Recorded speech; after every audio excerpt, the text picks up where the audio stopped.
is my security. Come on. Come on. Come on. Come on. Here we go, sir. That's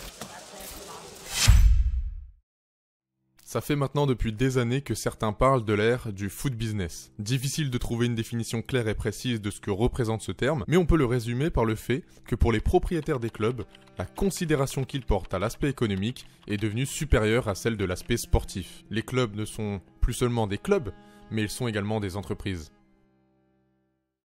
Dans ce contexte, à quel niveau d'importance peut-on placer les chiffres par rapport à notre plaisir de consommer du foot, à consommer notre passion ? C'est une situation que vivent actuellement les supporters du Racing Club de Strasbourg. Car d'un côté, tu as des résultats sportifs inespérés, pour un club qui, je le rappelle, à cause d'une instabilité financière, est descendu jusqu'en CFA 2, aujourd'hui la Nationale 3. Mais de l'autre côté, le groupe de supporters des Ultra Boys 90 enchaîne les communiqués de presse pour dénoncer le nouveau fonctionnement de leur club, sous la direction de Blueco, la multipropriété.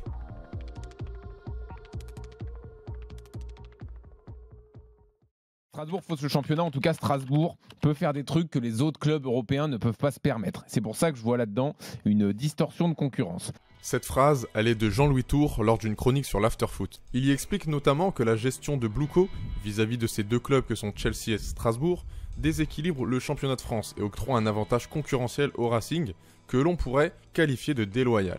Mais avant de parler de Blueco et de sa multipropriété, il faut d'abord définir ce qu'est une multipropriété. Dans le football, c'est quelque chose dont on entend parler depuis peu de temps, pourtant ça existe maintenant depuis de nombreuses années. Cela correspond au fait de détenir plusieurs clubs de football pour un seul et même propriétaire. Parmi les exemples les plus connus, il y a le Football City Group, qui est l'actionnaire majoritaire de plusieurs clubs comme Manchester City, Gérone, Melbourne City Football Club, New York City, etc. En France, on a QSI, qui est propriétaire du PSG, mais également de Malaga. Ou plus récemment, on a entendu parler de Eagle Football Group, qui possède l'Olympique Lyonnais, des clubs comme Molenbeek, Botafogo, et qui détenait il y a peu des parts chez Crystal Palace. Donc voilà, ce système particulier, il a vu naître des transactions nouvelles entre des clubs qui n'avaient pourtant pas l'habitude de travailler ensemble. Prenons l'exemple de Savinho, le jeune joueur brésilien recruté par Troyes en 2022 pour une somme astronomique de 6 500 000. Alors, ça paraît peu, mais pour les stacks, c'est une belle petite somme. Surtout que dans la foulée, il est prêté au PSV Eindhoven, puis à Gérone, et lorsqu'il a enfin explosé, il part pour 25 millions à Manchester City. Donc dans ce processus, il y a plusieurs problèmes. D'abord, Savinho il a joué 0 match pour Troyes, qui a pourtant officiellement détenu le joueur de 2022 à 2024. Et quand il explose pendant la saison 2023-2024, il est à ce moment-là revendu à City pour une somme 2 fois inférieure à sa valeur marchande, si on se base sur Transfermarkt. Ce qu'il faut comprendre ici, c'est que les stacks possédaient peut-être officiellement le joueur, mais qu'officieusement, le club anglais, et plus généralement le Football City Group, profitaient de ces clubs satellites pour faire grandir un joueur avec du potentiel. Et qu'une fois prêt, il serait autorisé à rejoindre Manchester pour un coût bien moins élevé qu'en temps normal. Faire un deal avec soi-même, c'est plutôt une bonne idée. Si on se concentre sur notre cas, c'est Blueco, un consortium d'entreprises avec comme figure médiatique Todd Boehly, qui détient le club de Chelsea et de Strasbourg. Le projet initial est clair. Pour Blueco, le football n'est pas simplement vu comme un sport, mais comme un produit et un divertissement. Racheté en 2023 et à la base présenté comme une bonne idée, de nombreux supporters et suiveurs de la Ligue 1, et même ceux du Racing directement, critiquent le fonctionnement de la multipropriété. Mais ce qui fait de Strasbourg la cible de toutes les critiques, c'est la manière dont les failles juridiques sont exploitées par Blueco. Cette faible régulation et la récente imposition de la multipropriété dans le paysage footballistique français permettent à Todd Boehly et son groupe d'investisseurs de contourner des règles que les autres clubs se forcent pourtant à respecter.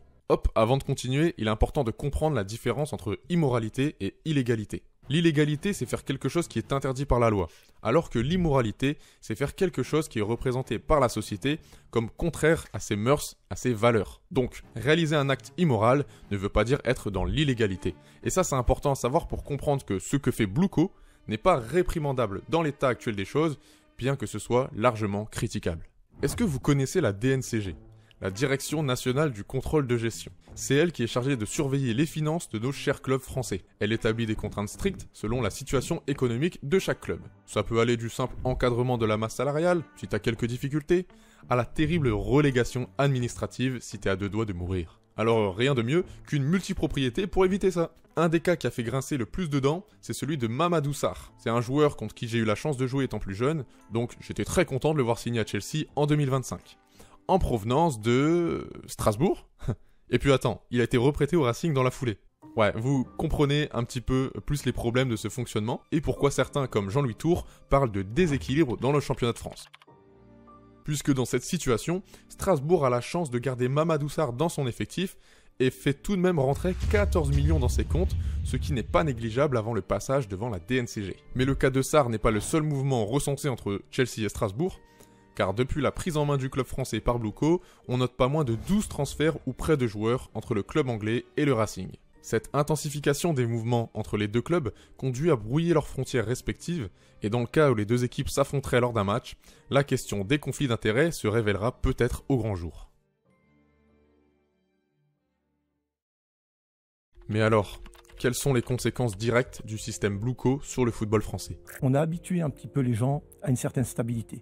Ça, c'est l'état d'esprit mis en place au sein du club par Marc Keller, propriétaire du Racing Club de Strasbourg de 2012 à 2023. Son idée était de ramener et pérenniser le club au plus haut niveau, notamment après sa chute jusqu'en National 3 en 2011. Alors oui, il fallait être un club stable, c'est-à-dire créer une équipe homogène, sans beaucoup de mouvements et d'achats onéreux sur le marché des transferts. Déjà parce que le club en avait pas les moyens, mais aussi parce que les résultats étaient plutôt corrects. On peut notamment citer leur Coupe de France remportée en 2019, seulement 2 ans après leur remontée en Ligue 1. Mais depuis l'apparition de Bluco en 2023, l'instabilité s'est peu à peu introduite dans l'effectif, avec à peu près 40 transferts, arrivées et départs confondus, durant la période estivale 2025. D'un point de vue des supporters d'abord, il est difficile de s'attacher réellement à tes joueurs, puisqu'ils ont de grandes chances de partir peu de temps après leur arrivée, soit pour découvrir Chelsea, soit pour y repartir. D'un côté sportif, cette instabilité n'est pas autant sanctionnée que ça devrait l'être.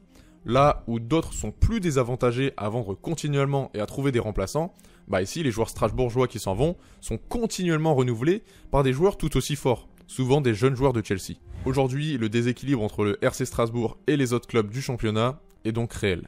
Cependant, Todd Boehly et Bluco sont-ils réellement blâmables? Et si oui, à quel point le sont-ils? Le foot évolue, ça c'est inévitable, et j'estime personnellement qu'il existe déjà des inégalités dans le football, notamment depuis l'arrêt Bosman en 1995. Il faut donc empêcher que ces inégalités soient trop importantes entre les clubs d'une multipropriété et les autres. Pour cela, il faut réguler ce qui est possible de faire ou non. Par exemple, pour de nouveau citer Jean-Louis Tour, il souhaiterait lui interdire les transferts entre les différents clubs d'une même multipropriété. Ce qui est un raisonnement intelligent, car on conserverait le principe même d'un rachat de club, c'est-à-dire la stabilisation financière, le développement des infrastructures, etc. Mais on empêcherait les stratégies jugées aujourd'hui comme immorales qui sont employées. Donc le constat est simple. Bluco exploite simplement les failles laissées par la mauvaise régulation des instances, mais personne n'a dit qu'ils devraient être les seuls à fonctionner comme ça. En France, plusieurs clubs font partie d'une multipropriété. Peut-être que la bonne stratégie est celle de Bluco, car aujourd'hui les résultats sont là. Les idées de jeu sont ambitieuses, les joueurs toujours plus hypants à chaque mercato, et les attentes grandissent petit à petit. Au XXIe siècle, Strasbourg n'a que trop peu été mis en avant pour ses bonnes performances. Alors quand, pour une fois, aujourd'hui il est cité comme un prétendant aux places européennes, pourquoi tout arrêter? Personnellement, je suis réellement d'avis de réguler le système de la multipropriété, qui, dans son principe, n'est pas une mauvaise idée, comme on l'a vu avec le groupe Red Bull par exemple. Et même dans ce contexte économique qui ne permet plus au club français de vivre de façon relâchée, Bluco ne doit pas voir Strasbourg comme une entreprise, mais comme le merveilleux club qu'il a toujours été.